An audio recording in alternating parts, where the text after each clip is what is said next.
মার্কিন বাণিজ্য প্রতিনিধি রাষ্ট্রদূত জেমিসন গ্রিয়ারের সঙ্গে সাক্ষাৎ করেছেন জাতীয় নিরাপত্তা উপদেষ্টা ড খলিলুর রহমান। তিনি ইউএসটিআর সহকারী ব্রেন্ডন লিঞ্চের সঙ্গেও একটি পৃথক বৈঠক করেছেন। বৃহস্পতিবার বিকেলে ওয়াশিংটন ডিসিতে তারা সাক্ষাৎ করেছেন। আজ শুক্রবার সকালে প্রধান উপদেষ্টার প্রেস উইং এক বার্তায় বিষয়টি জানিয়েছে। ড খলিলুর রহমান সাক্ষাৎকালে জেমিসন গ্রিয়ারকে বাংলাদেশ ও মার্কিন যুক্তরাষ্ট্রের মধ্যে বাণিজ্য ঘাটতি হ্রাসের অগ্রগতি সম্পর্কে অবহিত করেছেন।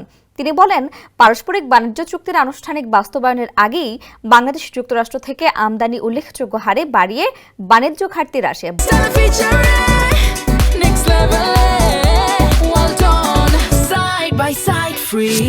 বড় ধরনের অগ্রগতি অর্জন করেছে।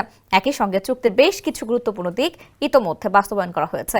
খলিলুর রহমান ইউএসটিআরকে বর্তমান 20% থেকে পারস্পরিক শুল্ক কমানোর প্রস্তাব দিয়েছেন। রাষ্ট্রদূত গ্রিয়ার এই প্রস্তাবটি ইতিবাচকভাবে বিবেচনা করার আশ্বাস দেন।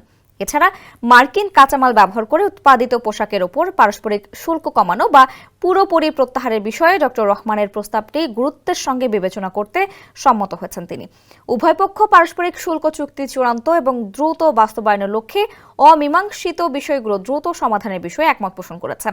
ড রহমান আশা প্রকাশ করে বলেন, দুই দেশের মধ্যে বাণিজ্য বাড়ার ফলে আগামী দিনে বাংলাদেশ ও যুক্তরাষ্ট্রের ব্যবসায়িক যোগাযোগ আরও সুদৃঢ় হবে।